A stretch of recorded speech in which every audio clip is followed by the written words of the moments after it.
tem um quadro novo com algumas histórias que mais parecem lendas. São os causos da bola. Algumas pessoas contam essas histórias de um jeito, outras contam de outro. Não tem muita imagem para provar que elas aconteceram, mas elas aconteceram. Convidamos o ator Tony Ramos, um apaixonado por futebol, para contar esses causos da bola. E para ilustrar as histórias, os traços inspirados do cartunista Mário Alberto. O primeiro episódio é também uma homenagem a Pelé, que mesmo campeão do mundo, não escapou do serviço militar.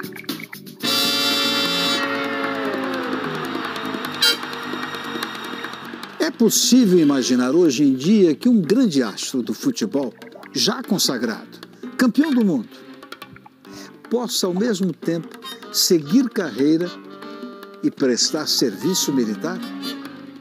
Difícil, né? Mas isso já aconteceu. E sabe com quem? Não foi com Pelé, não. Nem com o Edson. Aliás, para ser mais exato, foi com o Soldado Nascimento.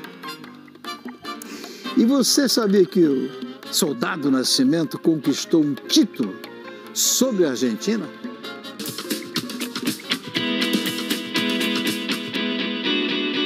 Com apenas 17 anos, ele encantou e conquistou o mundo em 1958. 17 anos. Mas a consagração e a fama não livraram o jovem Edson Arantes do Nascimento das suas obrigações militares. E em fevereiro de 59, o craque virou recruta. A ideia de transformar o Pelé num recruta e mostrá-lo como exemplo, acho que naquele momento foi positiva. É importante que a gente diga que a gente não está falando de um Brasil ainda militarizado. Pelé se apresentou no 6º Grupo de Artilharia de Costa Motorizada em Santos. Pelé não. O Soldado Nascimento. Não vai confundir o Soldado Nascimento com aquele do filme lá que parou. Não, é só Arantes Nascimento. Pelé tinha algumas regalias, ele conseguia conciliar as atividades no quartel com a vida de jogador do Santos. E ele era normalmente dispensado do serviço quando o Santos jogava. O Rio de Janeiro foi a sede de um sul-americano militar de futebol em 1959.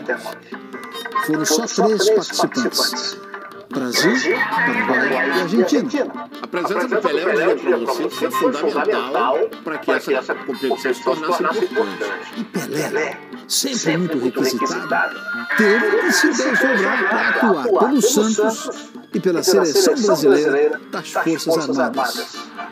Ele jogou na Vila Belmiro, presta atenção, ele jogou na Vila Belmiro contra o Grêmio pela Taça Brasil no dia 17 de novembro.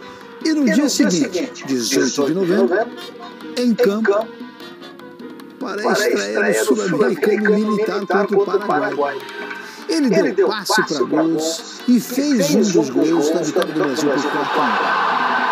E esse gol, aí aqui tem um detalhe interessantíssimo, esse gol tem uma história. O rei considera os gols marcados pela seleção das Forças Armadas na sua estatística oficial. Mas justamente esse gol contra o Paraguai ficou esquecido, ficou fora da lista durante muitos anos. Quando eu fui olhar a lista oficial de jogos e gols do Pelé, aquela data não estava. Peguei o jornal daquele dia, encadernamento, e para minha surpresa tinha um jogo que não estava na lista do Pelé. Acabou virando outra matéria, virou a matéria do gol esquecido. Quando ficou claro que aquele gol fazia parte do levantamento, ele entrava no meio e jogava todos os gols para um a mais. Por causa disso, o gol 1000 do Rei em 1969, lembra no jogo contra o Vasco? Na verdade, foi o gol 1001. Mas vamos voltar ao Sul-Americano Militar de 1959. No dia 24 de novembro, aconteceu a grande decisão. Contra quem? A Argentina. Você imagina que por ser um torneio militar, o jogo seria, no mínimo, marcado por calma e principalmente disciplina. Certo? Não. E a rivalidade do Brasil e Argentina não valeu nunca. Porque o jogo foi uma tremenda confusão. A Argentina saiu na frente. Foi uma pancadaria formidável, que os juízes tiveram péssima atuação. Tinha um zagueiro chamado Basilio, que era do Boca, que batia muito essa criança. E ainda no primeiro tempo aconteceu o que ninguém queria. Mas é aquele tanto apanhado dos argentinos.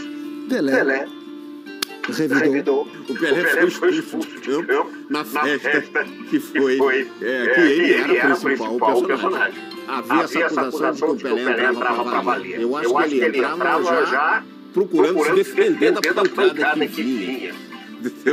Ele desenvolveu essa maneira de lidar com a violência adversária. O empate do Brasil aconteceu logo no início do segundo tempo com parada. Parada é um bom nome, né, para jogar a seleção militar. Vocês não acham? Mas aí o Brasil virou com Gonçalves e o resto do jogo teve pouco futebol. O fato é que a disciplina esteve muito distante da competição militar. A partida virou uma guerra. A Argentina teve 4 expulsos e terminou com apenas 7 jogadores. Quando fez 70 anos, o nosso querido Rei Pelé recebeu uma homenagem do Exército Brasileiro. Um busto no Forte de São João, no Rio de Janeiro. Nada mais justo para alguém que soube defender o Brasil como ninguém e na bola como deve ser. O mundo inteiro, até hoje, bate continência para ele. Grande Pelé. Eu bato também. Pelé, tu és grande e sempre serás.